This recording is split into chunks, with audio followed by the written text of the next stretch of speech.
Hi! Hello! Welcome back to our channel. ఎలా ఉన్నారండి? నేనైతే చాలా చాలా బాగున్నాను. మీరు కూడా బాగున్నారని అనుకుంటున్నాను. ఈరోజు మనం చెప్పుకోబోయే స్టోరీ ఏంటంటే 'చంద్రయ్య భార్య'.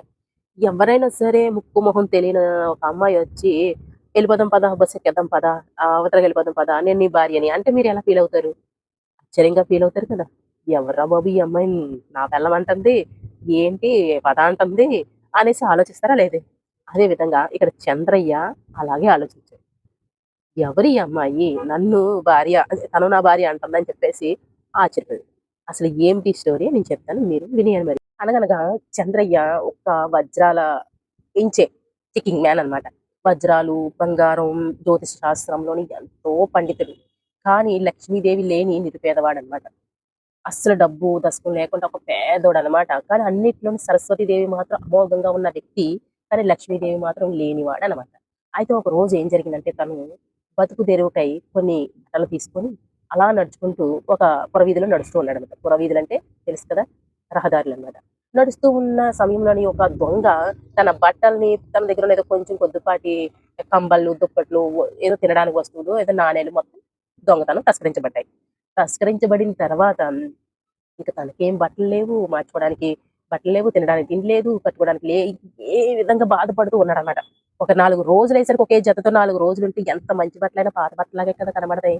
అంత పాత బట్టలయిపోయాయి. పాపం బట్టలే లేవు. అయితే అలాగా నడుచుకుంటూ అప్పట్లో అరుగులుండేయి కదా! పాపం ఎవరైనా దారిన దానే పడుకోవడానికైనా అరుగులుండేయి. అలాగే ఈ అరుగు మీద పడుకుంటా ఈళ్ళొద్దని ఆళ్ళు అరుగు మీద పడుకుంటే ఆళ్ళు వద్దు వద్దు వెళ్ళిపో అని చెప్పేసి అలా తరిమేస్తూ ఉండేవారు. తరిమేస్తూ ఉంటే అప్పట్లో ఒక ఫెసిలిటీ ఉంది. లోపల కిటికీలో నుంచి అరుగు మీద ఎవరు పడుకున్నారో చూసేంత సౌకర్యాలు అంత అప్పట్లో అలా కట్టుకునేవారండి. అలా పోగా ఎవరు పడుకోని ఒకరు పాపం పిచ్చోళ్ళలాగా ఉన్నాడు బట్టలతోటి. ఒక గుర్రపు శాల దగ్గర పడుకున్నాడనమాట. పడుకుంటేని ఒక అమ్మాయొచ్చింది. అమ్మాయొచ్చి వెంటనే లే గుర్రం తీ పద వెళ్ళిపోదాం" అని చెప్పేసంది. నువ్వెవరు అని అడగలేదు. ఎందుకంటే పాపం తనకే అయోమయంలో ఉన్నాడు. గుర్రం విప్పు పద ఎళ్ళిపోదాం ఎవరైనా వచ్చేస్తారు. వెలుగొచ్చేసే లోపల మనం వెళ్ళిపోదాం అని చెప్పేసి అనేసరికి నిజంగానే గుర్రం తీశాడు. ఆ గుర్రం మీద ఎక్కించుకొని ఇద్దరు అలా ప్రయాణిస్తున్నారు కానీ ఇంక తినెవరో తనకు తెలీదు. తనెవరో తనకు తెలీదు. అలా ఎలాగ తెల్లారింది. తెల్లారేసరికి వారు ఒక దగ్గర గుర్రాన్ని ఆపి నించున్నారు. నించునేసరికి రాత్రిలో ఈ ఒకళ్ళొకళ్ళ మొహాలు కనబడతాయి కదా! తినకి తిను పర్సను కొత్తదే. కానీ "తినెవరు? నువ్వెవరు పోయి" అని అడిగేసరికి అదేటి తనకది అడగాలి. "నువ్వెవరు నన్ను లేపి గుర్రం తీయమన్నావు" అని చెప్పేసి చంద్రయ్య అడగాలి. కానీ చంద్రయ్య అడగడం మానేసి ఆ ఇందుమతి అడిగిందనమాట. ఇందుమతి అడిగేసరికి నేనడగాలి. "మీరెవరు? నన్ను నిద్దట్లో లేపి పద పద అన్నావు, గుర్రం తీయమన్నావు, తీశాను" అని చెప్పేసి అనేసరికి ఇంకా ఆ ఇందుమతి అయ్యయ్యో! అనుకుంది. ఎందుకంటే ఆ ఇందుమతి ఆ గుర్రపుశాలకు, ఆ రాజ్యానికి మహారాణి అనమాట. యువరాణి. యువరాణి అయితే తనకిష్టం లేని వివాహం చేస్తున్నారని చెప్పేసి, ఆ ఇందుమతి తన స్నేహితుడైన ఒక తనతోటి విద్యను నేర్చుకున్న ఒక అబ్బాయిని కబురంపి మనిద్దరం వెళ్ళిపోదాం అని చెప్పేసి నన్నెక్కడికైనా తీసుకెళ్ళంటే లేచిపోవడం, పెళ్లి చేసుకోవడం కాదు. నన్నెక్కడికైనా తీసుకెళ్ళిపో. వీళ్ళు నాకు ఇష్టం లేని వివాహం చేస్తున్నారని చెప్పేసి ఈ ఇందుమతి అంటే, రావాల్సిన టైంకి తన స్నేహితుడు రాలేదు. అక్కడ పడుకున్న వ్యక్తి తన స్నేహితుడు అనుకోని తను అలా చెప్పిందనమాట. అలా అనేసరికి చంద్రయ్యకి అర్థమయ్యి, ఓహో! సరే అయితే నీ దారిన నువ్వు వెళ్ళిపో. నేను నా దారిన వెళ్ళిపోతా అని చెప్పేసి అంటాడు. కానీ నో వలదు అంటుంది. ఎందుకంటే తెల్లారిపోయింది. రాకుమార్తె కనిపించట్లేదని ఊరు వాడ తమకు అనేసి అయిపోయింది. తను ఒకసారి గడప దాటి బయటకొచ్చిన తర్వాత తను లోపలికెళ్ళాలని అనుకోవటం లేదు. వెళ్తే తనకి మళ్ళీ వివాహమే చేసేస్తారు. తనకి అసలు వివాహం ఎవరిని చేసుకోవాలని ఉందో తెలుసా? తను బాగా విద్యావంతురాలు. యువరానంటే విజయవంతురాలే కదా! అన్నిట్లో కత్తిసాము, గుర్రపు స్వారీ, అన్ని శాస్త్రాల్లో పండితురాలు. తనకంట అన్ని శాస్త్రాలు అంటే ఒక ఇంటర్ చదివిన అమ్మాయి, డిగ్రీ చదివిన అబ్బాయిని పెళ్లి చేసుకోవాలని ఎలా అనుకుంటారో, అదే విధంగా ఈ రాణి నేను చదువుకున్నాను కదా! నాకంటే ఎక్కువ చదువుకున్న అబ్బాయినే వివాహం చేసుకోవాలని చెప్పేసి పట్టుబట్టి తను ఆళ్ళ నాన్నగారు, అమ్మగారు చూసిన వివాహాన్ని చేసుకోలేదనమాట. అలాగా అందుకోసమేనే ఇందుమతి ఇంట్లో నుంచి పారిపోదామని తన స్నేహితుడికి కబురు పంపితే, తన స్నేహితుడి బదులుగా చంద్రయ్య ఇరుక్కుపోయాడు. ఇరుక్కుపోయారు. సరే. ఇద్దరు మాట్లాడుకున్న సమయంలోని అది నది తీరాన కాలకృత్యాలు తీర్చుకోవడానికి, మొహం కడుక్కోవడానికి, స్నానం చేయడానికి ఆగుతారు గదా! నదీ తీరాన ఆగేసరికి అక్కడ పక్కన బోటుంటది. అదే పడవ. తెప్పుండేసరికి ఈ ఒడ్డు నుంచి ఆ ఒడ్డుకెళ్ళడానికి తెప్పలుంటాయి కదా! ఇప్పటికి ఉన్నాయి. అయితే వీళ్ళిద్దరు ఇలా మాట్లాడుకుంటుంటే ఒక ముసలమామొచ్చింది. "అమ్మా! మీ ఇద్దరు మొగుడు పెళ్ళాల్లాగున్నారు. నాకేదో తెప్ప దాటడానికి సాయం చేయండమ్మా! నా దగ్గర డబ్బులు లేవు" అనేసరికి మొగుడు పెళ్ళాల్లా ఉన్నారు అన్నమాట అనేసరికి నేను కాదని తిన చెప్పలేకపోయింది. తను నా పెళ్ళాం కాదని చెప్పేసి చంద్రయ్య చెప్పలేకపోయాడు. ఇందుమతి కూడా చెప్పలేకపోయింది. ఎందుకంటే ఎవరికెవరో వారికే తెలీదు. ఇంటి నుంచి పారిపోయొచ్చారు. దారి తెన్ను లేనివాడు చంద్రయ్య. ఇంకా ఆళ్ళిద్దరూ ఇంకేం మాటాడలేక కామ్‌గున్నారు. ఇందుమతి దగ్గర కొంత సొమ్ముంది. ఆ సొమ్ముతో ఈ చంద్రయ్య కూడా ముందుకెళ్ళాలనుకున్నాడు. ఎందుకంటే తన దగ్గర పైసా లేదు. చోరించబడింది మొత్తం. తన దగ్గరున్న సంపదంతాను. కాబట్టిగా తను కూడా మాట్లాడదు. ఈ ముగ్గురు కూడా ఒక పడవని మాట్లాడుకొని, ఒక రూపాయికి పడవని మాట్లాడుకొని నది అవతలకి చేరుకున్నారు. నది అవతలకి చేరుకునేసరికి తిను నా భార్య కాదని చంద్రయ్య చెప్పలేదు. ఇందుమతి కూడా తను నా భర్త కాదని అస్సలు చెప్పలేదు. ఆళ్ళు ముగ్గురు ఒక చిన్న వసతి గృహంలోని అదే ఉంటాయి కదా! ఎవరు లేని అనాథలకి అప్పట్లోనే ఉండడానికి ఒక చిన్న ఈ బిల్డింగ్ లాంటిదో అప్పట్లో ఉండి బిల్డింగ్‌లు తుఫాను బిల్డింగ్‌లన్నీ కట్టించేవారు. అప్పట్లో వండుకొని తినడానికి, ఉండడానికని చెప్పేసి అప్పట్లో కూడా. అయితే వసతి గృహంలో ఉంటూ వారు ఏదైనా పనుందని చూసుకోవడానికని చంద్రయ్య బయటికెళ్ళాడు. చంద్రయ్యకి అమోఘమైన విద్య ఏదంటే జ్యోతిష్య శాస్త్రం. జ్యోతిష్య శాస్త్రం ఏదైనా చెప్పాడంట కళ్ళు పోకుండా జరుగుతుంది. అక్కడే చిన్న పని చేసుకుంటూ చిన్న అంటే అదే మూటలవి ఎత్తడం, దించడంతోటి ఏదో కొంత సొమ్మొస్తుంది కదా! ఆ సొమ్ముతో తను ఏదో భోజన ఖర్చులకైనా వస్తాయని చెప్పేసి తీస్తూ ఉంటే, ఒక వ్యాపారస్తుడి దగ్గరికెళ్ళి "మీ వ్యాపారం బాగా సాగాలి అంటే ఈ ప్లేసు అక్కడ మార్చండి. అది ఇక్కడికి మార్చండి. ఆ ప్లేస్‌లో ఇది పెట్టండి. ఇది పెట్టండి" అనేసి ఫస్ట్‌లో చెప్పాడు. అది నిజంగానే వర్కౌట్ అయింది. నిజంగానే ఫలించింది. చాలా మంది వచ్చారు. వచ్చి వ్యాపారం సాగింది. దాంతోతో పాటు ఇంకొకళ్ళు, దాంతో పాటు ఇంకొకళ్ళు పక్క, ఈ పక్క, ఆ పక్క. ఇంకలా చంద్రయ్యకి ఏమీ లేని స్థాయి నుంచి ఒక స్థాయికి వచ్చాడు.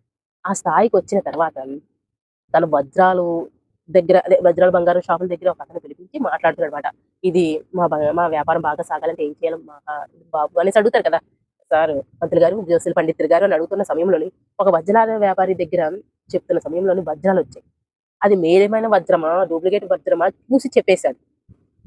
అది ఎలా సాధ్యం అంటే నేను వజ్రాల్లోని ఎంచడంలో కూడా దిట్ట అని చెప్పేసి ఆ వజ్రాల వ్యాపారికి తెలియగానే, ఆ వజ్రాల వ్యాపారి వెంటనే అయితే నువ్వు నా దగ్గర పనికి కుదురు అని చెప్పేసి అనగానే నీకు ఇంత జీతం ఇస్తాను అనగానే, ఆ డబ్బులతోటి ఈ చంద్రయ్య ఒక ఇల్లుని అద్దెకు తీసుకొని శుభ్రంగా అందులో ఇందుమతిని పెట్టి, ఆ ముసలమ్మని పెట్టుకొని, ఒక పని మనిషిని పెట్టుకొని హాయిగా ఈ వజ్రాలు ఎంచటంలోను మరియు ఈ జ్యోతిష్యం చెప్తూను కొంత సొమ్ము సంపాదించాడనమాట. సంపాదించి సామరస్యంగా భార్య సంసారం నడుస్తున్న క్రమంలోని ఒకరోజు రాజుగారి దగ్గరికి ఒక వజ్రాల వ్యాపారి వచ్చాడు. వజ్రాలన్నీ తెచ్చాడు. మంచి మంచి వజ్రాలు.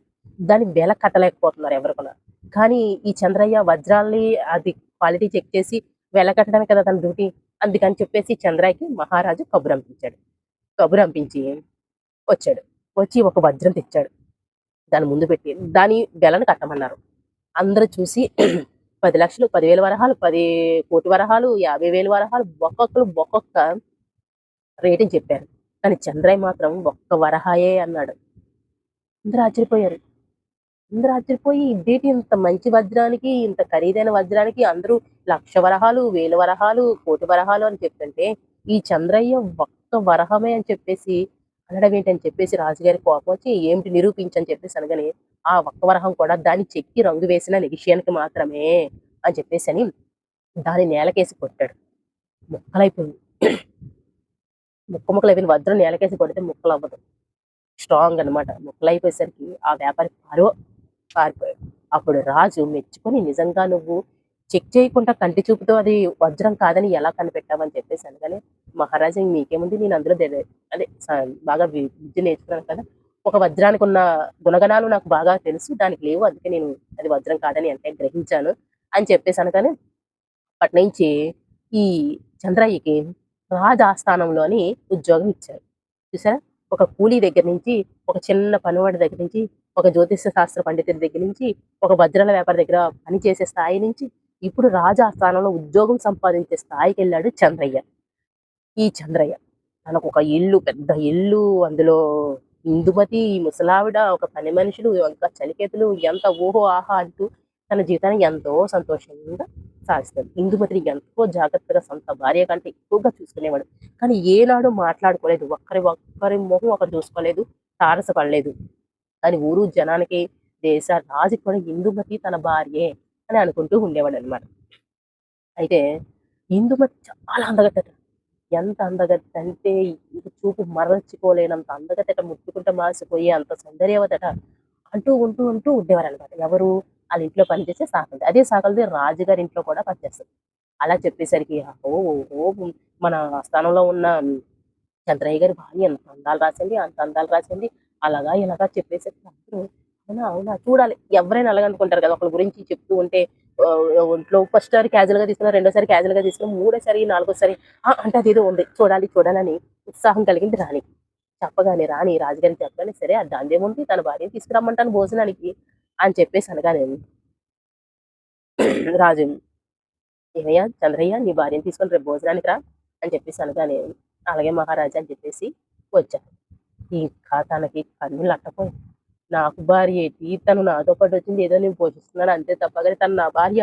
నేను ఆజ్ఞాపిస్తే తను నాతో పాటు వస్తదని చెప్పేసి ఇంక బెంగ పెట్టేసుకున్నాడు. బెంగ పెట్టేసుకొని ఇంక అన్నం తినడం మానేశాడు. ఇంకా ఈ నీళ్ళు తాగడం మానేశాడు. ఆవిడేమో ఇందుమతి చాలా తెలివైంది. సమస్యని పరిష్కరించడంలో దిట్ట. కాబట్టిగా తను అన్నం తినడం మానేస్తుంటే ఏదో సమస్య ఉందని వెంటనే గ్రహించి తన ఇంట్లో ఉన్న పనావిడతో వెంటనే ఇలా అన్నది. "అన్నం తినొద్దని, మానేయొద్దని చెప్పు. ఏంటో సమస్య చెప్తే నేను పరిష్కరిస్తాను కదా!" అని చెప్పేసి తెర అవతల నుంచి మాట్లాడుతుందన్నమాట. ఆడుతూ ఉంటే ఈ చంద్రయ్య ఇలా రాజుగారు భోజనానికి రమ్మన్నారని చెప్పేసి అనగానే, సరే అని చెప్పేసి వస్తాను. కానీ ఒక షరతు. ఆ భోజనం ఏర్పాటులేయో అక్కడ కాకుండా మన ఇంట్లోనే పెట్టండి అని చెప్పేసి అనగానే, ఈ చంద్రయ్య సరే అని చెప్పేసి రాజుగారి దగ్గర రాజుగారండి మీ ఇంట్లో తింటే భోజనం ఏమిటి మజా మా ఇంట్లోనే భోంచేద్దాం రండి అని చెప్పేసి భోజనానికి పిలిచాడు. కానీ ఇక్కడే అసలైన ట్విస్ట్.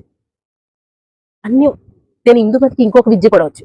సెకండ్‌లో బట్టలు చేంజ్ చేసుకొని వేషధారణ మార్చే చిటికలో చేసే గుణం ఉందన్నమాట.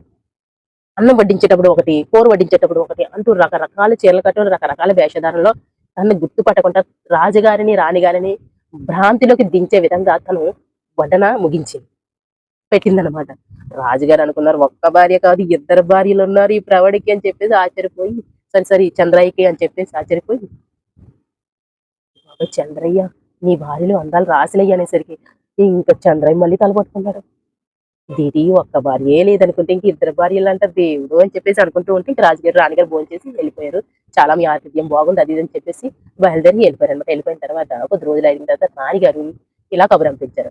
వచ్చేది మాఘ పౌర్ణమి కదా! అది స్నానాల పౌర్ణమి అనమాట. అందరూ దంపతుల ప్రకారంగా స్నానాలు ముగిస్తారు. అదే నదిలో మునిగి తీరుతారు. రాజుగారు, రాణిగారు, మంత్రులు మిగతా అక్కడ అంటే కొలీగ్స్ అంటారు కదా! ఆ విధంగా అందరూ అక్కడ స్నానాలు చేయడానికి వస్తారు. తగిన ఏర్పాట్లన్నీ జరిగాయి. ఇదే విధంగా చంద్రయ్య భార్యలిద్దరికీ కబురొచ్చింది. ఇంకా చంద్రయ్యకి మళ్ళీ దిగులు పట్టుకుంది. ఎందుకంటే ఒక భార్య లేదనుకుంటే ఇంక ఇద్దరు భార్యలు అనుకున్నాడు. రాజుగారు ఇద్దరు భార్యలు తీసుకొని నది స్థానానికి రమ్మని నాకు కబురంపించారు. ఎలా అని చెప్పేసి మళ్ళీ బాధపడిపోతూ అన్నం తినడం మానేస్తే మళ్ళీ ఇందుమతి సరే మీరేమీ బాధపడకండి. 7 మేళాలు, 7 వారి నగలు, 7 పట్టు చీరలు అని 7 సమకూర్చింది. సమకూర్చి ఎందుకా అని ఆలోచించాడే తప్ప కానీ తనకు ఎదురు చెప్పే ధైర్యం లేదు. తనతోటి నువ్వు చెప్పింది చేయకుండా ఉండే. ఫస్ట్ నుంచి అంతే కదా! అంతే కదా!